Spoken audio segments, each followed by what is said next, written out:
kay Idol Jonel Casimero, angas ng Pinas, idol na idol pa yan, mula yung nag-impusya pa ako ng boxing, siya na yung number 1 idol ko kasi malakas yung upper niya, yung overhand. Kaya nga, salamat ako kasi binigyan niya rin ako ng chance na manalo sa kanya. Binigyan niya rin ako ng chance na manalo sa kanya. Binigyan niya rin ako ng chance na manalo sa kanya. Binigyan niya rin ako ng chance na manalo sa kanya. Yo, this is Uyod Boxing Fanatics at sa video na ito ay magre-react lang ho tayo dito nga sa very controversial ngayon na sagutan dito sa Team Sultan at dito nga sa Team Cuadro Alas Casimero. At sa video na ito ay magre-react tayo sa video na nakita natin na dati pa pala ay talagang idol na ni Juna Sultan itong ating pambato na si former 3 Division World Champion Angas ng Pinas, Jandrel Cuadro Alas Casimero. At dito po makikita natin na hindi talaga nagsisinungaling itong si Cuadro Alas nung sinabi niya na dati pa pala ay tinulungan na niya itong si Juna Sultan na magkaroon ng pangalan.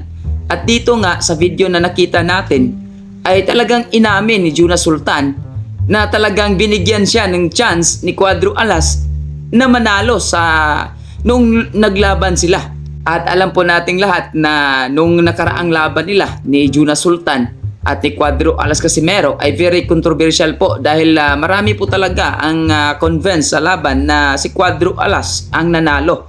Ngunit ganun pa man, no? Ito panoorin na lang natin itong sagot nga ni Cuadro Alas Casimero na napakalinaw po na parang nagre-real talk lang naman si Cuadro Alas Casimero dito. At hindi lang naman po si Juna Sultan ang pinagsabihan niya dito, kung hindi general sa lahat ng mga boxers na kontento lang sa barya-barya, lalong-lalo na nung mga boxer na nasa tuktok na, kailangan umalis na tayo dyan sa mga naghahawak sa atin dahil baka ay maliit lang talaga ang ibinigay sa atin. So ito po panoorin natin itong sagot ni Cuadro Alas Casimero at kayo na po ang bahalang umusga kung talagang nagsasabi ba ng totoo si Cuadro Alas Casimero dito or naninira lang.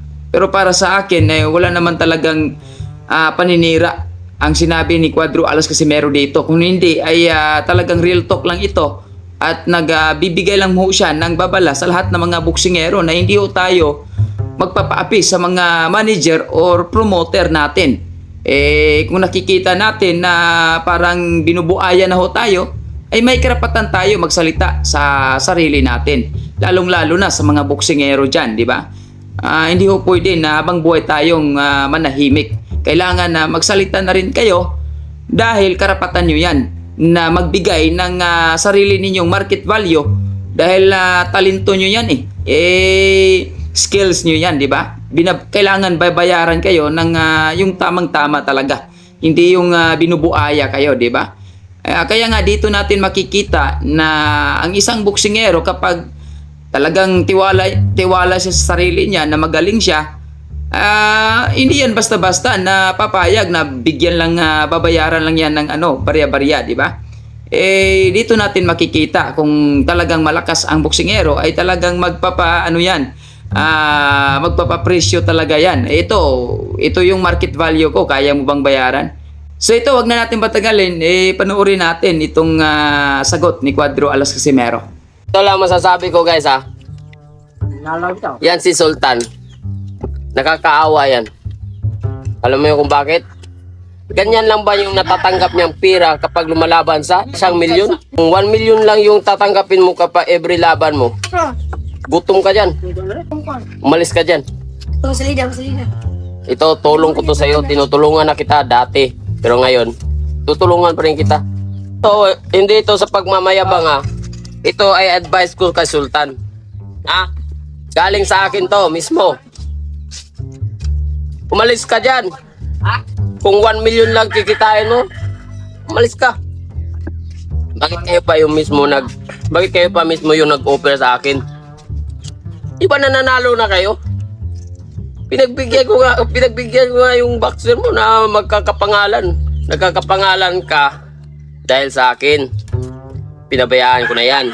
Nagkakapangalan ka na. Ay naman pangalan eh. Diba? Nagkakapangalan ka dahil sa akin, sabihin mo man sa akin, aminin mo man sa akin o hindi. Umalis ka dyan. Kung ganyan lang yung kikitain mo. Kung 1 million lang kikitain mo, umalis ka na dyan. Kung saan ka man ngayon. Totoo to, real talk to. Ha? Paalala ko sa lahat ng mga boxer, kung mga ganyan lang yung kikitain nyo, okay lang kung pasulbong pa. Pero kung nasa ano ka na, nasa tuktok ka na,